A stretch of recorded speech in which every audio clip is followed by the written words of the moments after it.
Buenas noches, amigos, a un programa más de Creando Cultura Vial.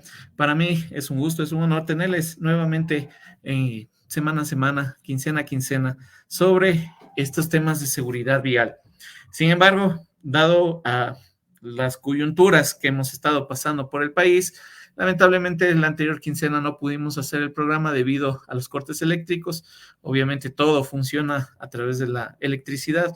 No teníamos internet y no nos podíamos conectar. Sin embargo, estamos aquí nuevamente, seguimos con nuestra ruta internacional, conociendo las virtudes de la seguridad vial en otros países. Recuerden siempre que este programa tiene como finalidad el salvaguardar las vidas. ¿Qué es lo que yo puedo hacer como ciudadano? ¿Qué es lo que yo puedo hacer como persona para evitar siniestros de tránsito?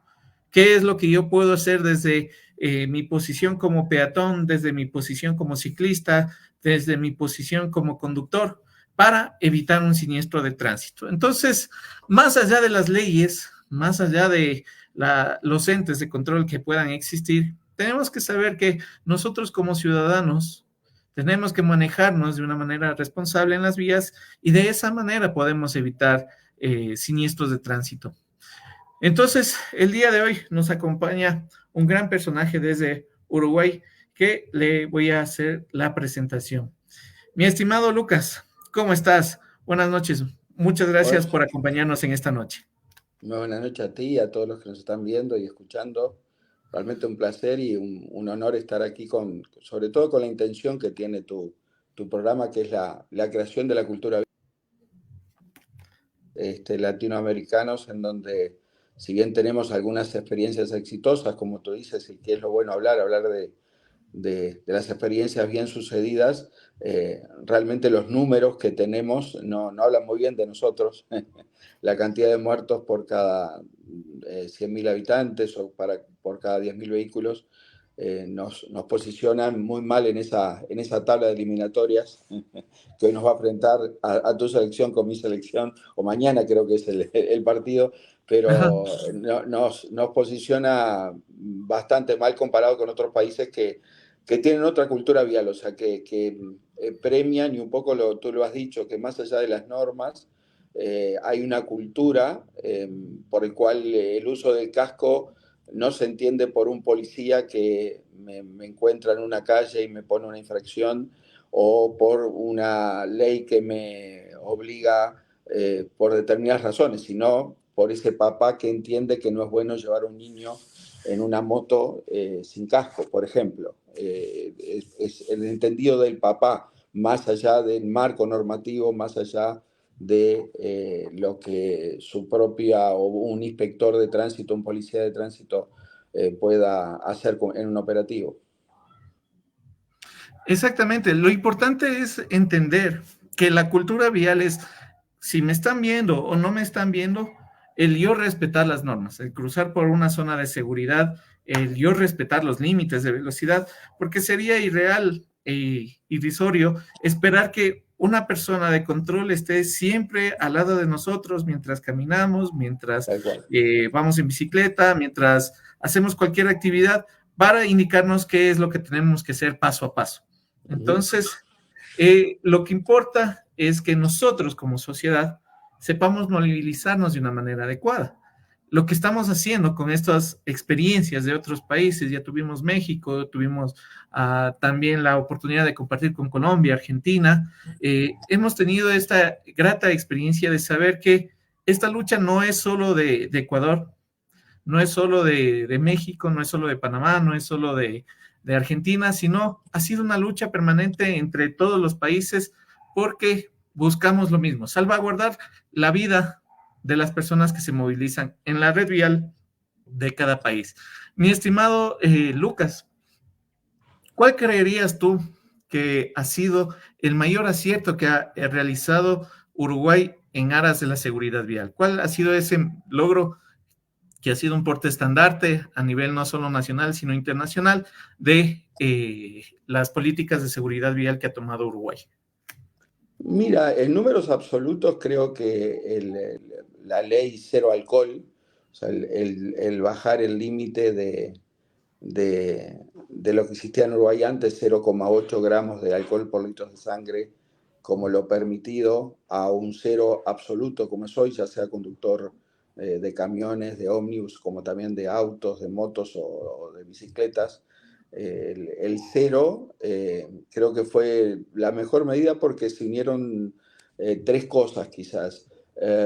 La primera, un Senado de la República que por unanimidad votó esa ley, mostrando que todos los partidos políticos, independientemente de banderías o de problemas puntuales de otra índole, lo apoyaron.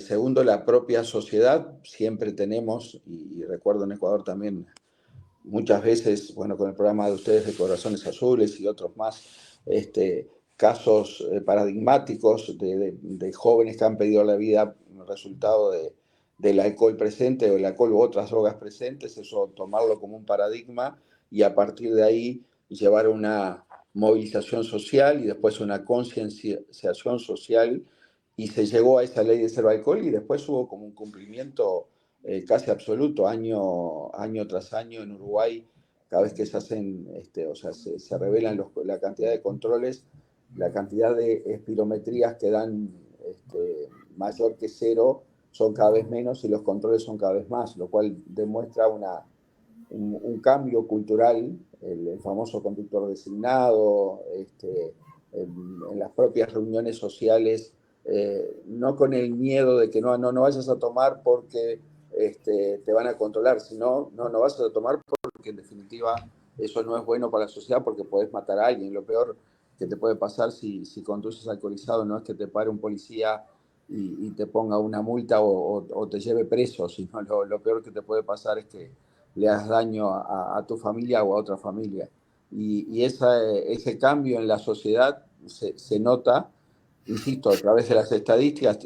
He tenido distintos cargos aquí en Uruguay y en los controles se nota cada vez mejor eso. Tiene sus detalles, que no viene al caso hablarlo ahora en tu programa, con respecto a los derechos, bueno, qué es el cero absoluto, cuál sería el castigo en caso de que te encuentren, etcétera, etcétera, pero como sociedad creo que uno de los mayores logros que hemos tenido es ese cero alcohol, por lo que ha significado con el empoderamiento de parte del pueblo uruguayo con respecto a este tema, más allá de banderías políticas. Insisto, ha habido algún candidato, algún partido político o alguien que ha dicho, volvamos porque en Uruguay también se produce vino y volvamos a, como es en otros países, 0,5, 0,3, pero no ha tenido resultado porque justamente el pueblo uruguayo como que le dijo que no a eso y aceptó esta normativa del cero alcohol. Digo como política exitosa, digamos, quizás sin quererlo, pero el resultado ha sido muy bueno.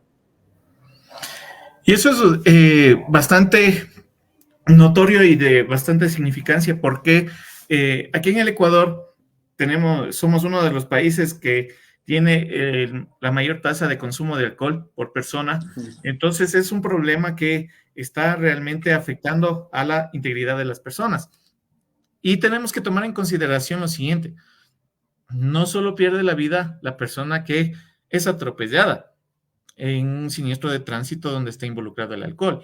La persona que causa este siniestro también lo hace, porque esta persona tiene que, bueno, y según la legislación ecuatoriana, pagar de 10 a 12 años de pena privativa de libertad. De 10 a 12 años perdió totalmente su trabajo, probablemente pierda su familia, pierda ingresos, pierda muchas cosas que se van a ver contrariados con las necesidades de estas personas. Entonces, tenemos que darnos cuenta que es muy complicado el hecho de la conducción bajo los efectos del alcohol. La mayoría de las legislaciones de Latinoamérica son una copia de la legislación española, pero cuando España hizo la evaluación de qué tan bien le estaba yendo, qué tanto se ha reducido siniestros de tránsito, endureció las penas, sobre todo por el conducir con distractores como el celular, y aumentó la pena también para la conducción bajo los efectos del alcohol. Entonces, ahora inclusive se le puede considerar como un crimen el hecho de conducir, porque la persona que está conduciendo bajo los efectos del alcohol sabe que se está haciendo mal y aún así decide hacerlo. Entonces, por eso se aumentó la pena en ese lugar. Y deberíamos también todos migrar a ese tipo de sanciones, procurando que la vida de las personas se salvaguarde. Entonces, eso de tomar la decisión, pese a como tú dices o como tú mencionas, que Uruguay es un productor internacional de vinos, que la tasa de consumo de alcohol no es menospreciable también en Uruguay, se puede dar y se puede replicar en otros países. Entonces es importante ver que si nosotros nos decidimos y si se realiza políticas más allá de una bandera política, sino una política que obedezca a las necesidades de un pueblo, se pueden tomar decisiones que sean estrictas pero necesarias. Y esto logró reducir los siniestros de tránsito. Hay un antes y un después de siniestros de tránsito a causa de la conducción bajo los efectos del alcohol, o cómo se han medido los resultados de estas campañas, mi estimado Lucas. Sí, uno es eso, la participación del alcohol en los muertos es cada vez menor, o sea, ya sea como víctima o como victimario, como bien tú dices, pero también lo ves por una medida mucho más directa que es, haces 10 controles al azar y anteriormente quizás 4 o 5 daban positivo y hoy uno o dos. O sea, eso claramente mostró una reducción del consumo y un poco, insisto, se ve popularmente lo del conductor designado. En todo grupo de amigos hay uno que, bueno, hoy te toca a ti, tomamos todos, pero tú no tomas y tú eres el que nos lleva a todos a casa. O cuando hay una reunión por las festividades de fin de año, Navidad u otras, a veces en las propias empresas se contratan camionetas pequeñas, ómnibus, para que las personas cuando vayan, para llevar a las personas a la fiesta y en caso de que tomen, cuando vuelven a sus casas, vuelven en esos transportes y no en su transporte propio. Yo pienso que ese cambio cultural es el más interesante. Y déjame llevarte un poco al otro tema que yo considero que quizás es el fundamental y en donde eh, quizás fallamos más aquí en nuestros países para generar la conciencia vial, de la seguridad vial, que es el tema de la formación del conductor. Distintas legislaciones a lo ancho y a lo alto de América hablan de cantidad de horas mínimas de prácticas de conducción, o cantidad de horas de instrucción. Eh, a veces no tiene tanto que ver con la cantidad de horas, sino con la calidad de la instrucción de qué le enseñas. En Uruguay, y sé que ha pasado en otros países también, se pierde más tiempo en enseñar qué tan bien estaciona una persona, o cómo hace la maniobra para aparcar, o cómo hace la maniobra para hacer un giro a la izquierda o a la derecha, y no se pierde, o mejor dicho, no se gana tiempo en explicar las consecuencias que tiene el alcohol en la conducción, por ejemplo, o explicar el motivo de las normativas de tránsito, eso de que mi derecho termina cuando empieza el del otro. ¿Por qué tengo que respetar un verde? ¿Por qué tengo que respetar un rojo de un semáforo? Tiene que ver con eso, con que vivimos en una comunidad y hay determinadas reglas de juego que si las cumplimos, los otros van a conocerlas también y por lo tanto vamos a tener una convivencia social mucho más adecuada. El desconocerlas o el no entenderlas justamente hace que fracasemos. Después sí, como seres humanos, porque seguimos siendo seres humanos mientras manejemos nosotros y no las máquinas, como en un futuro con conducción autónoma, si es un robot que maneja, va a haber un semáforo en verde, va a seguir, y si ve un semáforo en rojo, se va a detener. En cambio, el ser humano es muy complejo, tú eres complejo, yo soy complejo. Si el día anterior perdió mi equipo de fútbol y yo soy fanático, seguramente ese día no voy a querer respetar el semáforo en rojo, o si en mi relación marital estoy pasando por un mal momento, estoy enojado con mi pareja o estoy enojado con el dinero que gano en mi trabajo, seguramente le voy a dar menos respeto a ese tránsito y eso es lo que lleva a los errores que después terminan en los siniestros. Pero si yo desconozco la normativa, si realmente no tuve un tiempo de formación de conductor en estas cosas, insisto, no en la destreza de manejo de cómo tomo el volante o cómo me siento en el asiento, valga la redundancia, o cómo hago las maniobras de estacionamiento, de giro, no. En entender cómo es la seguridad vial, entender esto del alcohol en la conducción, entender lo que es el respeto al otro. Eso, cuando la formación va por ese lado, la obtención de la licencia de conducir, realmente haríamos un cambio muy grande. Creo que ese quizás, también como conclusión, creo que sería el tema que más tendríamos que trabajar aquí en Latinoamérica. Si bien hay experiencias muy exitosas, de hecho aquí en Uruguay tenemos un curso que se llama Mi Primera Licencia, que trata de tomar chicos entre unos 15 y 18 años y darles un curso intensivo de seguridad vial, insisto, no de destrezas de manejo, no enseñarles a estacionar, sino a explicar el uso del cinturón, el alcohol en la conducción, las drogas en la conducción. Se les toma una prueba muy exigente y en caso de salvar esa prueba, se le da una reducción en el valor de la licencia de conducir del 50%.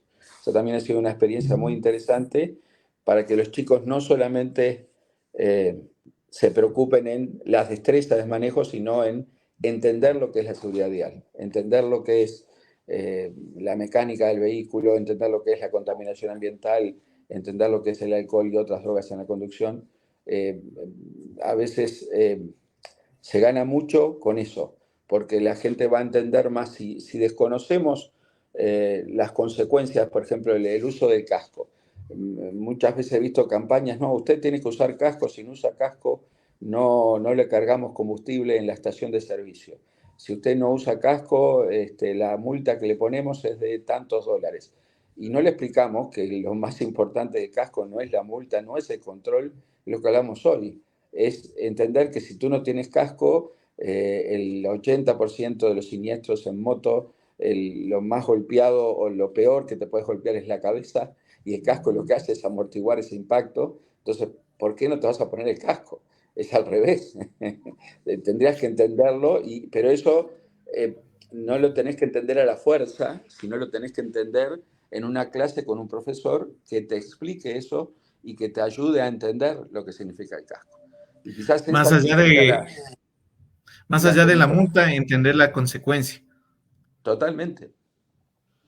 Eso creo que es, esas experiencias, insisto, que en Uruguay lo estamos haciendo, pero no a nivel nacional, sino son actividades locales. En Argentina sé que se está haciendo un curso similar, se llama Mi Primera Licencia, y sé que también en tu país y en otros, en algunos, recuerdo en algunas provincias que se hicieron actividades así, pero fueron muy puntuales y no como algo nacional, que creo que sería muy interesante.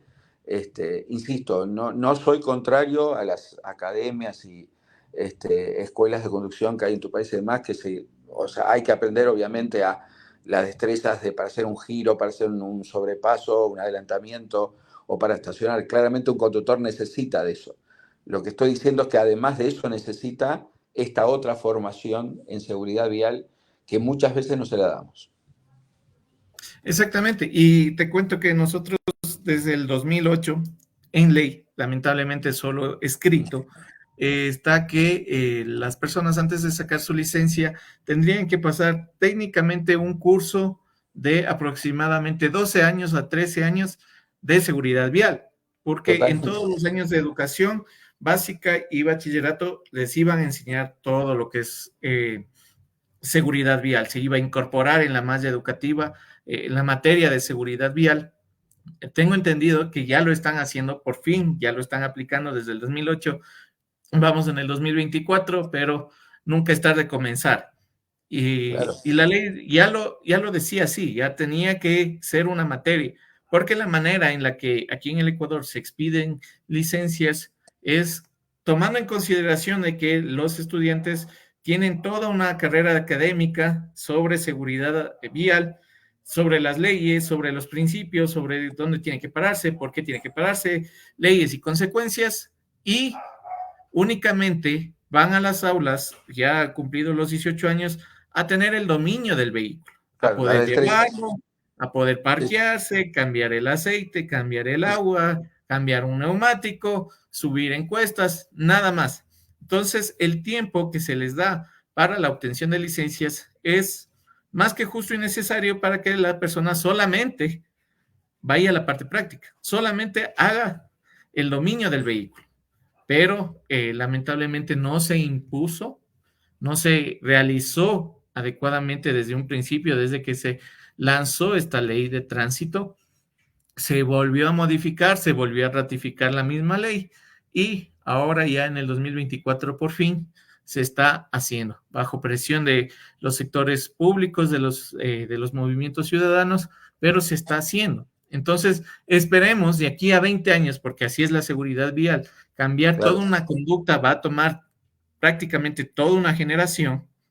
Entonces, en 20 años tener una movilidad diferente. tal Porque cual. ahorita, mientras no me vean, no pasa nada. Me paso el rojo, me paso, o yo no veo a alguien que esté de tránsito ahí vigilándome en la esquina, no cumplo la ley y cometo cualquier falta.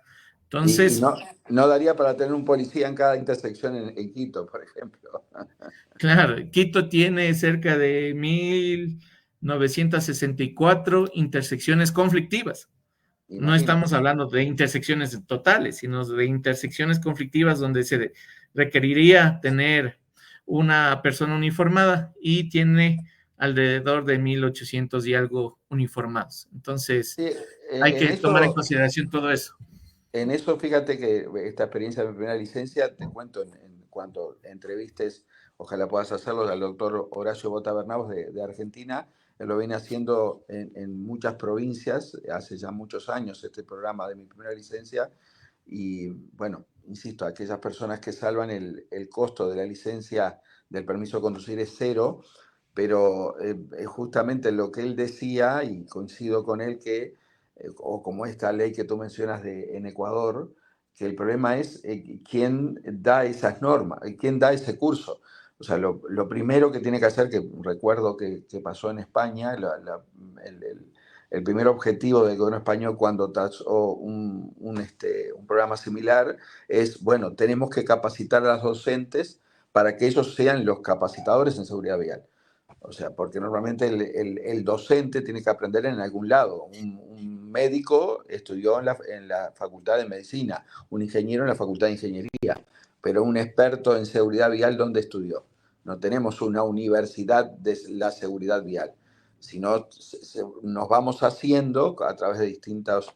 Y bueno, entonces lo que habría que hacer es eso, tener una formación de docentes para que sean los docentes que den estos programas y no solamente estos los que somos especialistas, porque normalmente somos, dependiendo de cada país, ¿no? Pero somos contados con los dedos, en Uruguay que somos pocos, y lo ideal es que sean docentes, como son de matemática, de física o de química, que haya docentes de seguridad vial, los que sean los responsables de estas materias para conseguir esto, que sería el, lo ideal, tratar de, insisto, yo lo comparo siempre en las charlas que damos aquí en Uruguay y algunas que he dado en otros países con lo que nos pasó con el coronavirus.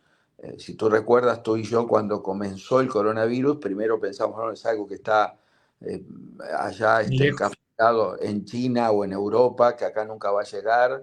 Después, cuando poco a poco empezaron entre gobiernos que estuviera en el momento y la oposición, críticas para un lado y para otro, y ahí empezó más con el tapaboca, y recordamos que el tapaboca lo usábamos como bufanda, o sea, aquí en el cuello, o lo usamos en la mano, o no lo usamos, o lo usamos con la nariz por fuera del tapabocas. Poco a poco el coronavirus empezamos cada uno de nosotros a hacernos más especialistas en coronavirus, a conocer, a empoderarnos de ese tema, a entender lo que estaba pasando, y bueno, y poco a poco llegamos a un comportamiento social que llevó a que, entre comillas, le ganáramos a esa enfermedad. Eso no pasó en tránsito todavía. Exactamente. Nos hace falta darnos cuenta de que es una pandemia silenciosa. Lamentablemente, Totalmente. Es una pandemia que ha ido calando tan despacio, pero tan constantemente que no sé cuáles sean las estadísticas en Uruguay, pero en Ecuador tenemos aproximadamente 2.000 personas fallecidas por temas de tránsito. Entonces, es una cifra extremadamente alarmante. 2.000 personas Totalmente. que fallecen anualmente por siniestros de tránsito. Si acá en Uruguay son entre 400 y 500, obviamente siempre considerando las personas que fallecen en el sitio y las 500 capaz que las que fallecen en los 7 o 30 días siguientes. O sea, siempre hay un tema estadístico en ese sentido, que recuerdo que en Ecuador también hubo debate al respecto. Pero tú lo ves que en camas de hospital, en Uruguay, que somos un país que no tenemos terremotos, no tenemos inundaciones, no tenemos catástrofes naturales como lamentablemente las que a veces sufren países como el tuyo, con volcanes en actividad o con otro tipo de cosas, o con estos incendios forestales o demás. O sea, Uruguay es un país en ese sentido bendecido porque no tenemos. Y en Uruguay, si vas a camas de centro, los centros de terapia intensiva de los distintos hospitales o sanatorios, la mayor parte, siempre la mitad más uno de esas camas, salvo en el momento del coronavirus, está ocupada por una persona de un siniestro de tránsito. Y Exactamente. es gravísimo eso. O aquí en Uruguay, la estadística del otro día sacamos con unos amigos, prácticamente no existe un uruguayo que no tenga un amigo, un familiar, un vecino, un compañero de trabajo, de estudio, que en los últimos 10 años no haya sufrido un accidente de tránsito grave. Porque somos un país pequeño en población, 3,5 millones, casi 4 millones, de hace muchos años, y con estas cifras que te comenté, y la cantidad de amigos y familiares que tenemos todos, hace que todos tenemos, claro, el tema es que no, más allá del momento puntual y del dolor de esa víctima, empezamos a buscar los culpables, sí, el otro que iba a exceso de velocidad, el otro que iba alcoholizado, o el otro que hizo mal tal maniobra, se pasó un semáforo en rojo, pero no entendemos que más tarde o más temprano nos va a seguir tocando si no hay un cambio en el comportamiento social. Es Exactamente. paradigmático, y disculpa que te corte, pero lo No, quería claro. asociar con otra cosita que vos dijiste, que es de aquí a 20 años. Por suerte, la tecnología nos está ganando a pasos agigantados y quizás, como hablamos con algunos especialistas, amigos internacionales, en poco tiempo perdamos el trabajo porque esto de la inteligencia artificial y cada vez nuestros autos toman las decisiones solos, o sea, son realmente autos de automático. Si yo a un auto le digo que, bueno, lee el semáforo, lee los carteles de velocidad máxima, lee si hay un peatón cruzando en un lugar que no corresponde, para que él tome la decisión de lo que tiene que hacer, seguramente vamos a tener menos accidentes y bueno, ya lo sabemos. Hoy por hoy las tecnologías de las cámaras, los espejos retrovisores, la tendencia mundial es que desaparezcan los espejos retrovisores.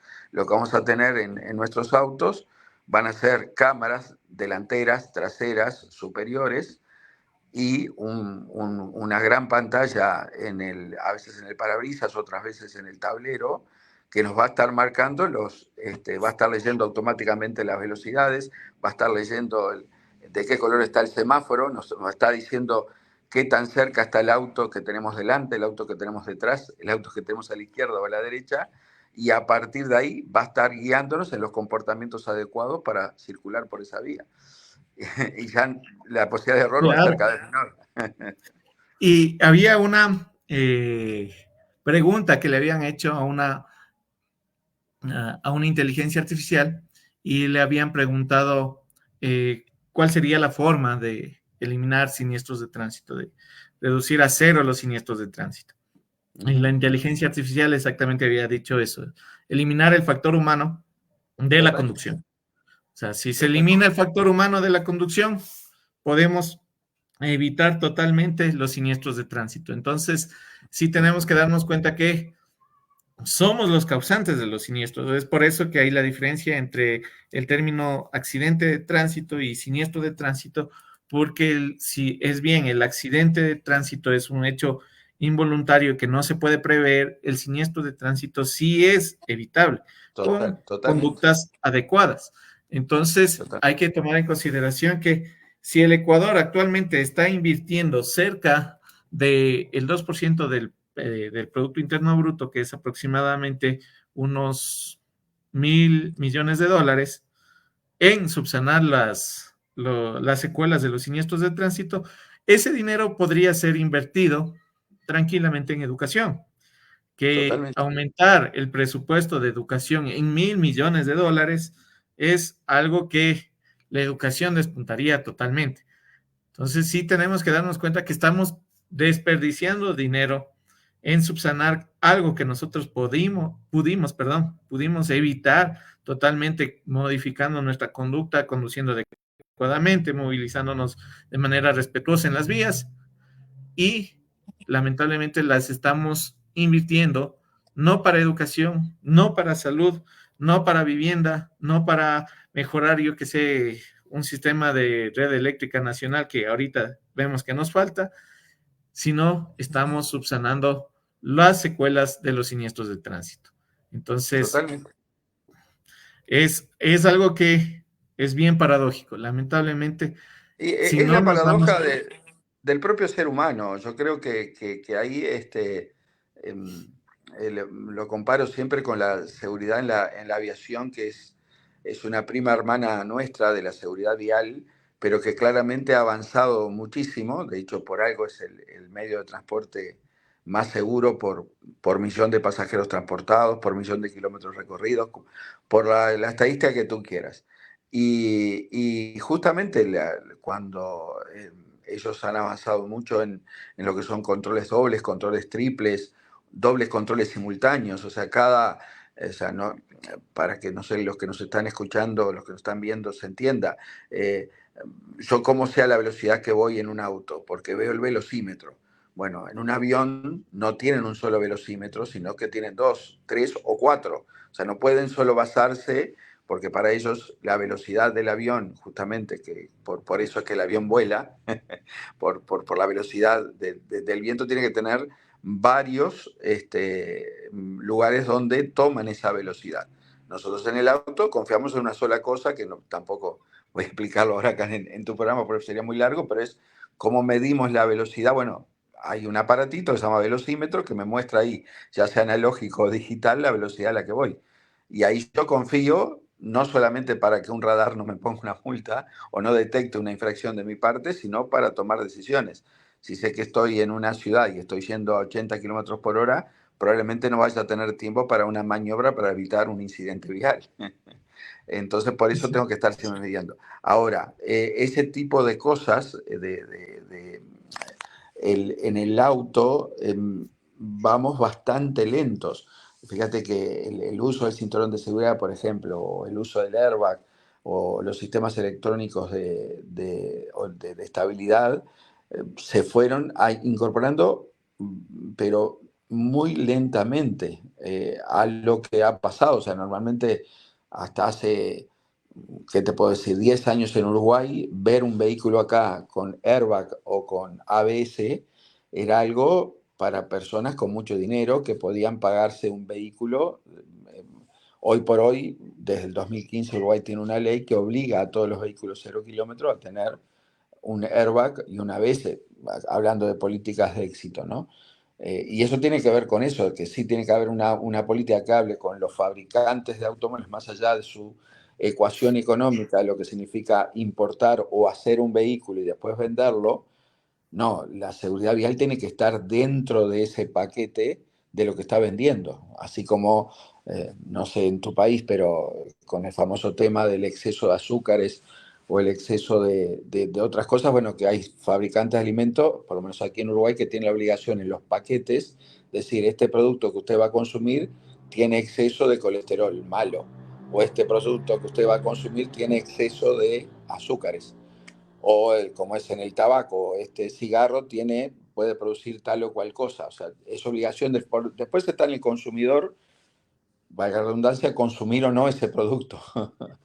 Pero en el auto no, en el auto, en general el uruguayo, el ecuatoriano, el argentino, cuando va a comprar, lo compramos por marca, por deseo, a veces por valor de por color. reventa, a veces por precio, pero no por seguridad vial. Ujú.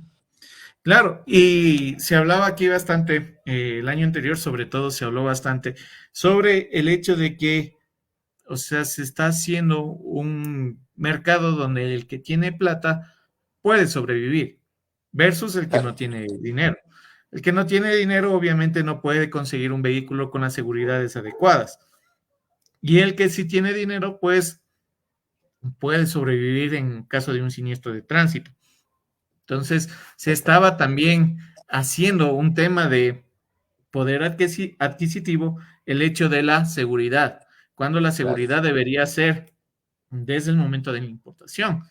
Chile es uno de los totalmente. países que tiene Sí, la revisión técnica vehicular desde el puerto. O sea, si es que el vehículo desembarca, le hacen la revisión técnica vehicular y no pasa, el vehículo es regresado en el mismo puerto. Entonces, vemos que sí lo, es mi- factible Lo mismo pasa con los evitar. cascos. En Chile, un casco de moto no puede ser, si no llega a puerto autorizado por norma de origen, ya sea de Japón, de Estados Unidos o de Inglaterra, donde fuera, no lo dejan comercializar dentro del país. Eso está excelente. Cuando en Ecuador, recuerdo, ese problema existía, y acá también en Uruguay tenemos un montón de personas que van a una tienda, compran un casco y bueno, ese casco realmente no cumple las condiciones para en el caso de un impacto, absorber el mismo. Y es simplemente Y porque eso, la gente no está comprando algo que no sabe lo que es. y eso causa un efecto secundario que es esa falsa, eh, ese falso sentimiento de seguridad. La Claro, gente cree que está segura al ponerse un casco, pero al sí, momento de que se pone un casco y el mismo no es homologado, no sirve, en el caso de que se caiga lateralmente, el casco se va a romper y totalmente. el cráneo se va a ver expuesto. Entonces, tiene esa falsa seguridad de que en realidad le va a proteger en algo, cuando en realidad no es así. Entonces, sí es también un tema de política pública el permitir que solamente obviamente, y lo que fuera lo más obvio, ¿no? Producto de calidad entre al país y Pero producto que sea de marca suya. eso tiene que ver justamente con lo que te decía antes. Esto pasa porque la gente no sabe. Vuelvo al tema del coronavirus. ¿Por qué personas, digo, yo soy en definitiva profesional y soy ingeniero, y a mí también me pasaba de usar el tapaboca por una formalidad porque no sabía lo que significaba? Porque a mí, me gusta respirar, no quiero tener un tapaboca en mi cara. A medida que obtuve conocimiento y supe lo que era, obviamente lo usé mejor. Y eso pasa, y por eso insisto que creo que lo que está faltando en nuestros países como política nacional sería eso, que ya están las leyes y está en el sentimiento de muchas personas, pero hacerlo efectivamente, que haya una formación real en esto, más allá de campañas publicitarias por la Navidad o por el comienzo de las fiestas o por lo que fuera, no, que realmente haya una formación de los conductores en estos temas. Hoy tenemos muchas plataformas en Instagram, en TikTok, o las que tú quieras, y a veces ahí nos enteramos de, mira, qué lindo, qué linda forma de guardar las servilletas en el ropero, o mira con un zapato viejo lo que puedo hacer. Tú y yo hemos visto todas las semanas estas ideas brillantes de no tires esta cosa porque con esta cosa puede ser otra. Bueno, estaría muy bueno hacer muchos programas, pero relacionados con la seguridad vial. Mira, cuando te vas a comprar un casco, ¿qué es lo que tenés que ver de ese casco? ¿Qué es un casco que esté homologado, un casco que realmente no te va a servir? Que lo compras solamente para que el policía no te ponga la infracción. O sea, Exactamente. están faltando muchas de estas cosas para poder entender, y quizás cuanto más personas entiendan, va a ser mucho más difícil. Eh, Europa es un poco el ejemplo, o sea, ellos tienen desde hace muchos años un programa que se llama EuronCap, que es una revisión técnica vehicular, pero hecha por una ONG. EuronCap es una ONG que lo que hace tiene distintos laboratorios en distintas partes de Europa. Existe también la versión latina, está en México. Latinoamericana, Latin Este, Encam. exactamente. Que lo que hacen es, bueno, si tú ya bien lo sabes, ellos tienen personas que van y compran autos, bueno, salió marca tal, modelo tal, 2024, van a la concesionaria, compran ese auto, obviamente la persona no se entera, la persona, ese vehículo lo llevan a un laboratorio, lo someten a un montón de test y ahí aparecen las famosas estrellitas, ¿no? Es largo de explicar, pueden meterse en internet o capaz que tú en algún momento lo hayas explicado ya. Y está Exactamente. claro que si la persona no, si ese vehículo no llega, después salen los informes que son totalmente, digamos, pueden ser obviamente una marca que sienta que está perjudicada, seguramente hará su reclamo pertinente, pero la gente confía en eso, dice, bueno, este vehículo sacó 3 estrellas, yo no lo voy a comprar. Y normalmente la marca o saca ese vehículo del mercado o directamente lo vende capaz que a nuestros países porque nosotros no, no tenemos como hábito el verificar eso. Verificamos, insisto, comodidad, valor de reventa, qué fácil es encontrar los repuestos y no la seguridad vial. O sea, la seguridad vial no está entre los primeros 2 o 3 ítems que Factores. consideramos. Ajá. Nos escribe Henry Orlando Silva Ortiz desde Colombia y nos dice, en Colombia solo cascos certificados y ya los motociclistas tomaron conciencia. Buenísimo. Es una experiencia desde Colombia. Te agradecemos, mi estimado Henry, te mandamos un saludo. También mandamos un saludo a Carlos F. Munevar, un saludo también a Mónica Punina, que nos están viendo. ¿Cuál crees, mi estimado Lucas, en todo lo que hemos hablado, que sería un reto que tiene todavía Uruguay en cuanto a la seguridad vial? ¿Qué les queda como reto eliminar o un factor que todavía les esté causando siniestros de tránsito que dejen secuelas lamentables? Y quizás esto que estábamos hablando recién de la moto, eh, el- la moto como vehículo um, pasó en los últimos 10 años de ser casi un cuarto del parque automotor de Uruguay a hoy ser la mayoría, hoy 70% del parque automotor de Uruguay son motos y ciclomotores. Eh, si ves las tasas de crecimiento, eh, como digo en alguna charla, cada bebé que nació en los últimos años en Uruguay no se trajo un pan debajo del brazo, sino que se trajo un auto y 2 ciclomotores, porque abundan. Tanto es hoy que en las estadísticas, 7 de cada 10 siniestros en Uruguay, el lesionado es conductor o acompañante de moto. Realmente obviamente esos vehículos carecen de inspección técnica. Uruguay no tiene inspección técnica de motos. Y los cursos de conducción de motos son muy escasos, muy escasos.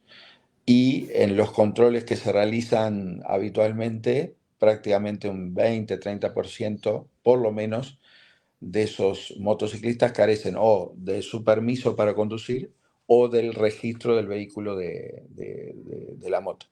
De hecho, hay una ley en Uruguay que indica que cada vez que se vende una moto 0 kilómetros tiene que venir con un casco y el registro de ese vehículo. O sea, el que vende la moto tiene la obligación de al comprador ya darle un casco y darle ese registro. Y mucha gente desconoce eso, compra la moto y obviamente el que le vende la moto no le da el casco ni lo registra. Por eso tenemos estos números.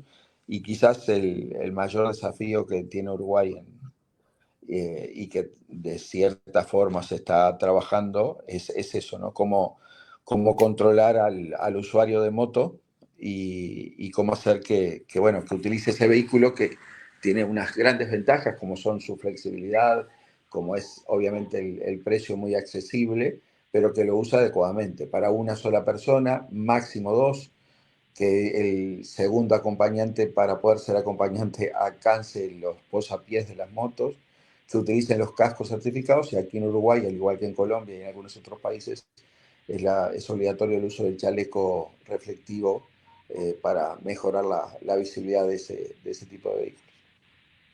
Te comento que acá tenemos un problema bastante igual, grande con las motocicletas. Lamentablemente se comenzaron a comercializar como la solución para el tráfico. Uh -huh. O sea, se comenzaron a vender como si fueran un subvehículo, como que no fueran totalmente un vehículo, sino un subvehículo. Y como un subvehículo, la gente creía que puede circular entre los carros, rebasar, o sea, ir entre carriles. Entonces, eso ha llevado a que de igual manera más del 50% de los lesionados en siniestros de tránsito sean conductores o acompañantes de motociclistas. Entonces, esa problemática está aumentando exponencialmente. Pues, para el siguiente año o para el análisis al final de este año de Ecuador, tendríamos que ver a qué porcentaje subió estos siniestros y estos heridos en cuanto a los siniestros de tránsito, pero las motocicletas lamentablemente se las comercializaron de una manera inadecuada. Hay un vacío legal que lamentablemente nos está cobrando factura porque antes se sancionaba, hay las licencias por tipo y por categoría. Entonces se sancionaba tanto el tipo de licencia como categoría. Y ahora solo se sanciona la categoría. Entonces, técnicamente, la licencia no profesional de un auto sirve para una motocicleta. O sea, no es Claro, legal, pero tampoco hay una sanción. Y lo que no está sancionado técnicamente está permitido. totalmente, Entonces, personas que no tienen conocimiento de cómo manejar una motocicleta van con su licencia de vehículo sin sanción alguna. Y el problema es ese. O sea, el tipo de frenado, la manera en la que se accionan los frenos, la manera en la que se moviliza inclusive el manubrio, no tiene nada que ver con la de un vehículo. Eso les mencionaba yo a unos conductores. En un vehículo, el movimiento para girar es circular. En una motocicleta, ya depende del conductor cómo se adecue, es de empujar o de jalar el manubrio. Entonces no tiene totalmente. nada que ver una manera con otra. Entonces, eso, los tiempos de reacción, el tiempo de detención del vehículo, todo cambia. Y somos demasiado irresponsables al soltarles un vehículo a personas que no tienen el conocimiento de una manera impune. Y a eso hay que sumarle que se vendió como la solución para el tráfico que existe en Quito, que todavía son niveles manejables, no son niveles caóticos en horas pico, pero la gente prefiere evitarse ese tráfico invadiendo vías, circulando entre carriles, y esto sí nos ha causado que existan siniestros bastante lamentables. La mayoría de personas que quedan amputadas, mutiladas, son conductores de motocicletas, y esto hay que hacerlo ver, esto hay que hacerlo notar, porque si la Además, gente no toma esa conciencia, pues lamentablemente van a seguir creyendo que hay una impunidad total al momento de movilizarse en motocicletas sin tener la pericia suficiente. de hecho, acá en Uruguay por eso existía ese vacío legal, pero la última normativa del año 19 justamente contempló, y uno de sus artículos es tan sencillo como este: las normas de circulación que cumplen los vehículos automotores conocidos como autos son las mismas que las motocicletas y ciclomotores, o sea que el contramano, el sobrepaso y demás, el uso de carril, es lo mismo, justamente para evitar ese debate o ese vacío legal. Y por suerte sí, de hace muchísimos años existe acá una categoría especial para moto, y solo puedes manejar moto con esa categoría especial. Ustedes tenían un problema similar, por lo que me estás diciendo, al que tenía España, que España se considera un subvehículo. Entonces si tú tenías una licencia para manejar automóvil, tú podías manejar moto sin ni prueba ni nada. Con esa licencia tú lo podías hacer, lo cual viendo lo que significa es un error, porque obviamente si lo usas como un subvehículo para un caso especial, pero si lo usas un vehículo de transporte diario y para compartir con el resto de los vehículos, no, tiene que tener un curso especial y tiene que tener una categoría especial. De hecho, es un problema que España también lo ha tenido con otro tipo de marcas y modelos. Obviamente también hay que recordar que existe la inspección técnica de motos. No cualquier moto debiera circular por allí, pero es un problema que, como tú decías y me preguntabas cuál era el principal desafío de Uruguay de los próximos años, creo que está en eso, ¿no? Tratar primero de reducir el número de motos, y pido perdón a los fabricantes de motos, pero las ciudades tienen que apuntar a transportes masivos, transportes por tranvía, transportes por carriles reservados para autobuses, o sea, apostar a ese tipo de transporte masivos para tratar de tener menos motos en circulación, porque el tema es cuando hay diferentes tamaños de vehículos. Si tú vas a Bangkok o a Saigón o en Vietnam, hay un montón de ciudades que son 99% motos, alguna bicicleta y algún auto. Y ahí no tenés problema y van mano contra mano, no tenés ningún tipo de problema, hay un caos general, bocinas para todos lados, pero se circula, se mueve. Entonces que parece una serie de gusanos moviéndose para un lado para otro, pero en ese caos hay un orden, ves que todos llegan al destino que ellos querían. El tema es cuando hay convivencia y el auto tiene una norma, el ómnibus tiene una norma similar y un espacio similar de maniobras y tiene que estar compartiéndolo con un vehículo que es mucho más pequeño, que es mucho más versátil, que como tú bien dices puede estar entre carriles, me aparece por la derecha, por la izquierda, y nos obliga a los conductores de los vehículos de mayor tamaño, de auto o de ómnibus, a estar haciendo una cosa que nos cuesta hacer. Nos cuesta mirar, pero en el caso de las motos y los ciclomotores, ya no es ver al otro vehículo, los tenemos que buscar. ¿Dónde está la moto? ¿Dónde está el ciclomotor? Porque nos aparece por la izquierda, por la derecha, y en los famosos puntos ciegos o puntos muertos, no recuerdo cómo se los denomina exactamente, o el término exacto que ustedes usan en Ecuador. Nosotros Punto acá en Uruguay le ciego. decimos puntos ciegos, sí, le decimos igual. Que un auto normal, dependiendo de los parantes, puede tener 5 o 6 puntos ciegos, donde tenés una moto que te está acompañando, y si es eléctrica, peor, que te está acompañando y no la estás viendo. Y haces una maniobra de giro y de pronto te encuentras con el vehículo y tu principal respuesta en caso cuando tienes que hacer el parte policial es no lo vi. Y es cierto, no lo viste, no estás mintiendo, no lo viste. El tema es que ahí tenés una víctima justamente por resultado de este, de este avance de la moto. En Uruguay también se está trabajando mucho en todo lo que tiene que ver con estos cursos de conducción de autos para cómo el auto o el conductor del auto tiene que percibir a la moto. Y el resultado fundamental fue en ese que te comenté de las últimas normas de tránsito, que en Uruguay es obligatorio, al igual que por ejemplo en Colombia, del uso del chaleco reflectivo. Entonces eso realmente ha ayudado muchísimo a percibir la moto en el tránsito, tanto de día como de noche. Exactamente. Y además tienen que recordar los conductores de motocicleta que si quieren saber si es que están en un punto ciego, simple y sencillamente tienen que ver al conductor. Si ustedes pueden ver al conductor, el conductor les puede ver a ustedes. Es así de fácil. Y Tan obviamente sencillo como darse el tiempo de ver que el conductor efectivamente les haya visto. Porque si el conductor no les regresó a ver en ningún momento, el conductor no sabe que está en ese lugar. Entonces, es muy importante saber también movilizarse de una manera adecuada en una motocicleta. Mi estimado Lucas, se nos está terminando el tiempo. No sé si nos puedas ayudar con un consejo, no solo para Ecuador, sino para toda Latinoamérica.